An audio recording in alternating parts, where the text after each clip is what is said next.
लोकतंत्र के सजग प्रहरी होने के नाते मैं आप तक हमेशा अपडेट देते रहूंगा। आप युवाओं को इस भारतवर्ष की हो रही व्यवस्था को, जो गड़बड़ियां फैलाई जा रही है, आपके भविष्य के साथ खिलवाड़ हो रहा है, समय समय पर बताते रहूंगा।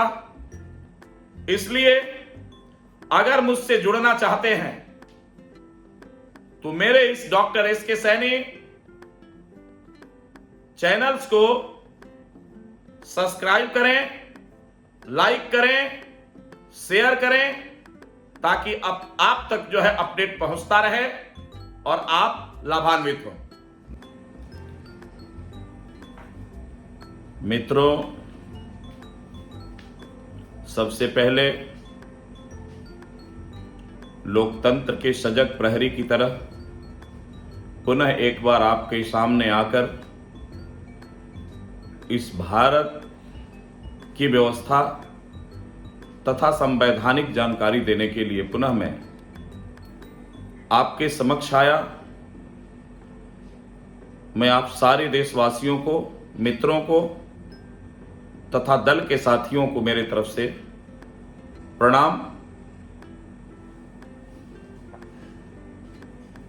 जैसा कि मैंने कल आप लोगों के समक्ष अपने इस चैनल पर भारत में हो रही व्यवस्था, अभी जो माननीय चुनाव आयोग के द्वारा जो किया गया और किया जा रहा है, मैंने इस बात पर बोला था कि माननीय चुनाव आयोग की पारदर्शिता निश्चित तौर पर ठीक नहीं है। अब तो चुनाव आयोग को कटघरे में खड़े करने का हम लोगों के पास काफी पुख्ता सबूत है, जिस सबूत को माननीय श्री राहुल गांधी ने भी, कुछ ऐसे सबूत हैं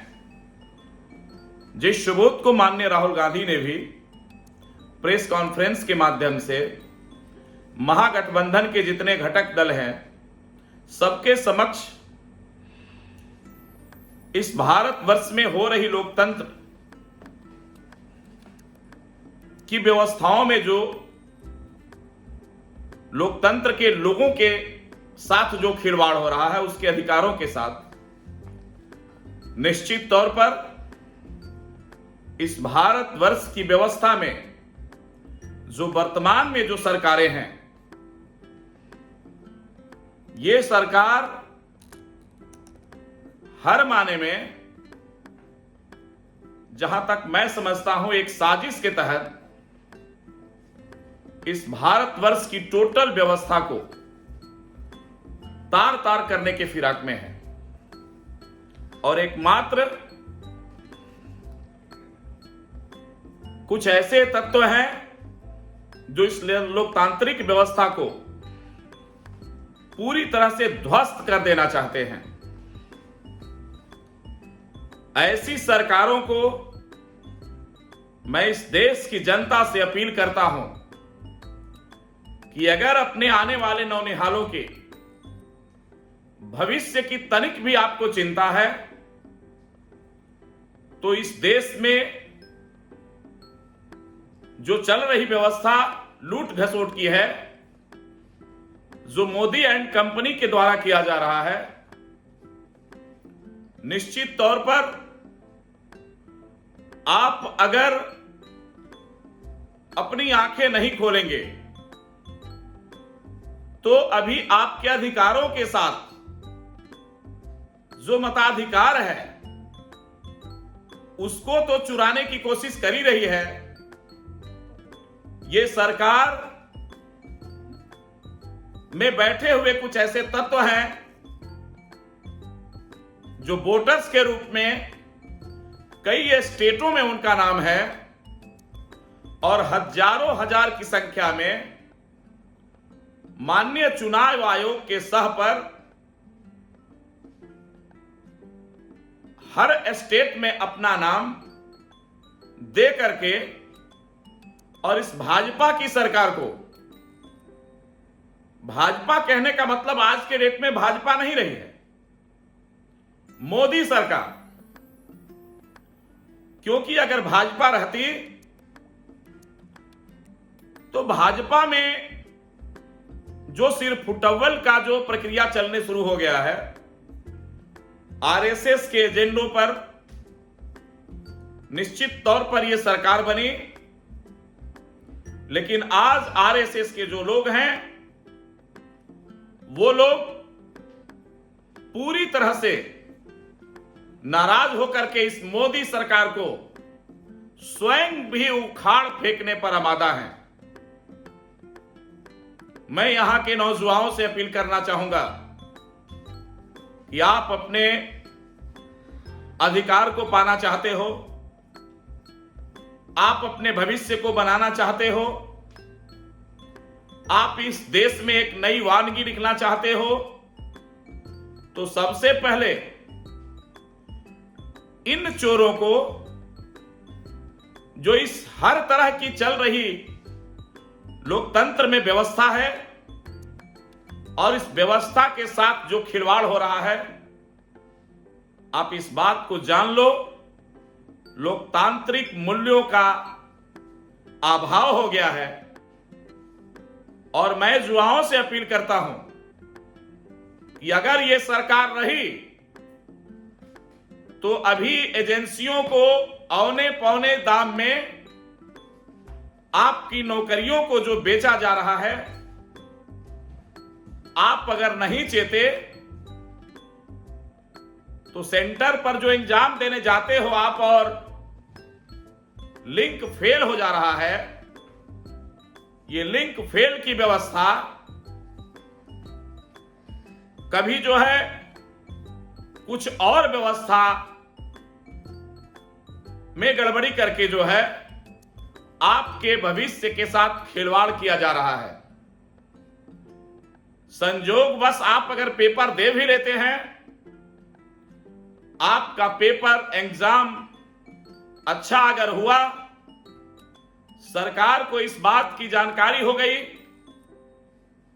कि बहुत सारे प्रतिभावान युवा हैं जो मेहनत करके दिन रात पढ़ाई करके इस एग्जाम में सफलता पाने की फिराक में जो लगे हुए हैं, आपके जो सपने हैं कि हम एग्जाम दे के आए हैं इस बार और हमें कल को निश्चित तौर पर रिजल्ट आएगा और हमें नौकरियां मिलेगी, तो मैं आप लोगों को बता दूं कि तुरंत पेपर को कैंसिल कर दिया जाता है और कैंसिल करके ये सरकार बिचौलिए के हाथ में टोटल नौकरियों को देकर के दोबारा आपसे एग्जाम का पेपर डलवा करके और भूरे भूरे सपने दिखाने का एक षड्यंत्र करती है। एक बार अगर करोड़ों नौजवान जो इस देश में बेरोजगारी की आलम में त्राहिमाम की स्थिति में है, कैसे कैसे फॉर्म भरने का पैसा जुटाकर करोड़ों युवाओं का जो फॉर्म का जो खर्च होता है वो अरबों रुपया ये सरकार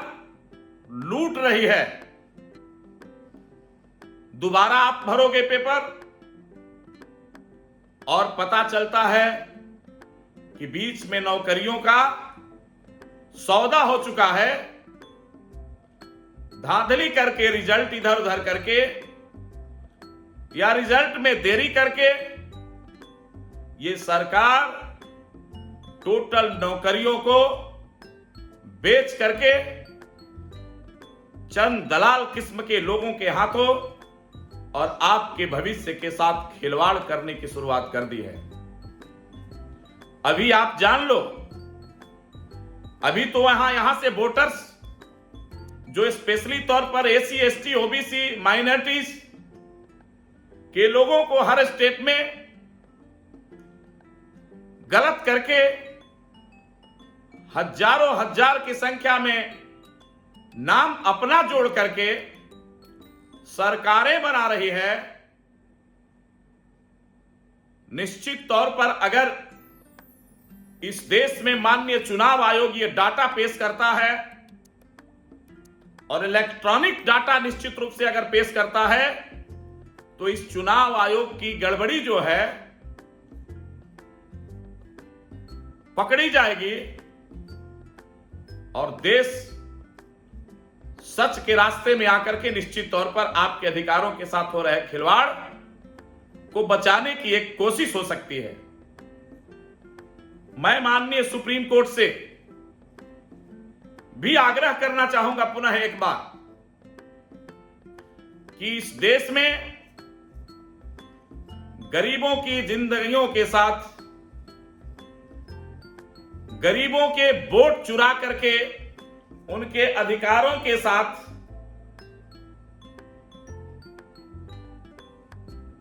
उनका भारतवर्ष की नागरिकता जो साबित करती है कि हम भारतीय हैं, उसको चुरा करके आपके आने वाली पीढ़ी का समूलतः नाश करने के फिराक में लगी हुई है यह सरकार। माननीय चुनाव आयोग को खरीद करके, सुप्रीम कोर्ट के जजों को खरीद करके, कभी जजों को राज्यपाल मिनिस्टर बनाने का लालच देकर के, राज्यसभा सांसद बनाने का लालच देकर के जो न्याय प्रणाली इस भारतवर्ष की है, निश्चित तौर पर उसके साथ खिलवाड़ हो रहा है और भारत का लोकतंत्र के साथ साथ भारतीय संविधान बर्बादी के कगार पर जाने की कोशिश में ले जाने की कोशिश में लोग लगे हुए हैं। लेकिन हम जैसे सजग प्रहरी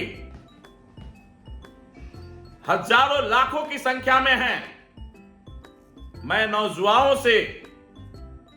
एससी, एसटी, ओबीसी तथा हर समाज में जो बेरोजगार हो रहे युवाओं से अपील करता हूं कि अपने अधिकार के लिए एक बार पुनः रोड पे आने का प्रयास करें। आपने अभी देखा दिल्ली में एसएससी जैसे एग्जाम, यूपीएससी, यूपीपीएससी जैसे एग्जाम, बीपीएससी जैसे एग्जाम, इसमें बड़े पैमाने पर घोटाला घपला करके देश के नौजवानों के साथ खिलवाड़ किया जा रहा है। कभी चेयरपर्सन बिक जाता है, चाहे वो किसी भी डिपार्टमेंट का हो, और इस देश में गोदी मीडिया इस पर चुप होकर के केवल थोथली बयानबाजी दे रही है। माननीय राहुल गांधी जी ने भंडा फोड़ने की शुरुआत कर दी है। मैं जहां तक समझता हूं कि हर विधानसभा में, हर बूथ पर कुछ ऐसे लोग हैं जो सरकारों को बनाने के लिए, अपने वार्ड कमिश्नरी का चुनाव तक जीतने के लिए वार्डों में, गांव गांव से लाकर के शहरों में नाम जोड़ने का कोशिश करते हैं। अगर इसका बूथ वाइज समीक्षा करके और ग्राम पंचायतों में भी समीक्षा करे तो शहरीकरण जो नगर पालिका, नगर परिषद, नगर निगम में जो वोट्स बढ़े हैं, निश्चित तौर पर वो एक नहीं बल्कि दो दो जगह के लोग जाकर के वोट डाले हुए लोग हैं, जिन लोगों ने वोट को बढ़ाकर और चुनाव को जीतने का गलत तरीके से, गलत ढंग से प्रयास किया। अभी मैं डुमरांव में हूं, अभी मैं जिस वार्ड में हूं, निश्चित तौर पर अगर यहां के माननीय जिलाधिकारी महोदय, यहां के श्रीमान एसडीएम महोदय अगर इस बात की समीक्षा करते हैं तो वार्ड तक में भी जो गड़बड़ियां हुई है, निश्चित तौर पर वो पकड़ी जाएगी। और हम लोग इस फिराक में हैं कि बक्सर की प्रशासन माननीय चुनाव आयोग के निर्देश पर किस तरह का काम कर रहा है, अगर इस जांच को निश्चित तौर पर कराया जाए तो बहुत गड़बड़ियां जो दो दो जगह नाम जुड़वा करके अपने लाभ के लिए, चाहे वो शहर में रह करके राशन किरासन का लाभ लेने का, गांव में रह करके भी राशन किरासन का लाभ लेने का, या अपने मन मुताबिक नेता को जितवाने का, इन लोगों ने जो गलत तरीके से डबल वोटर्स बना करके वोटर लिस्ट में नाम दे करके, वोटर आईडी बना करके, अगर इस एपिक नंबर का जांच ग्राम पंचायतों से लेकर के अगर नगर निगम, नगर पंचायत और नगर पालिका में जोड़ा देखा जाए तो निश्चित तौर पर हजारों ऐसे वोटर्स होंगे जिनका नाम यहां है और देहाती सुदूर इलाके में भी है। मैं विपक्ष में बैठने के नाते, मैं विकासशील इंसान पार्टी का एक नेता हूं, राष्ट्रीय प्रवक्ता हूं, इसलिए बिहार में हो रही गड़बड़ियों को समय समय पर मैं यहां के वोटर से अपील करना चाहूंगा। मानकता तो गड़बड़ करने की कोशिश शुरू में ही की गई, जब माननीय सुप्रीम कोर्ट ने आदेश किया कि अगर कोई डॉक्यूमेंट्स नहीं है तो आधार कार्ड पर भी आपका काम चल सकता है, बन सकता है, और उसको अपने इपिक्स नंबर के साथ आधार का नाम जोड़ करके जो है आपकी नागरिकता को बरकरार रखा जा सकता है। ये बीएलओस लोग हजारों लाखों की संख्या में आधार का नाम दिया और आधार का नंबर दे करके और लोगों को दिग्भ्रमित करने का काम किया। लेकिन माननीय चुनाव आयोग ने इस बात को भी मानने से इनकार कर दिया। अब यहां के वोटर्स छटपटाहट में हैं। अगर निवास प्रमाण पत्र बनाने के लिए अगर अनुमंडल मुख्यालय में, जिला मुख्यालय में ऑनलाइन करने के मूड में है तो पता चल रहा है कि सरकार लिंक फेल भी करवाती है और हजारों वोटर्स जो अपने आप को वोटर साबित करने का, नागरिकता साबित करने के फिराक में जो लगे हुए हैं, दर दर की ठोकर खा करके डेली जहां पे ऑनलाइन फॉर्म भरा जाता है जातीय प्रमाण पत्र बनवाने का, निवास प्रमाण पत्र बनवाने का, क्या कहते हैं, जो भी कागजात नेसेसरी के तौर पर पुनः दोबारा मांगने की कोशिश की माननीय चुनाव आयोग ने। इस बात को मैं कहना चाहूंगा कि लिंक फेल करके भी हजारों वोटरों को आप यहां की नागरिकता खत्म करने की एक सोची समझी साजिश के तहत यहां के गरीबों के अधिकारों के साथ खिलवाड़ कर रही है ये सरकार। मैं विपक्ष में बैठने के नाते, एक सजग प्रहरी होने के नाते आप तमाम आम एवं आवाम से अपील करता हूं कि जहां भी बीएलओ गड़बड़ी करता है, चाहे वो किसी भी जाति समाज का हो,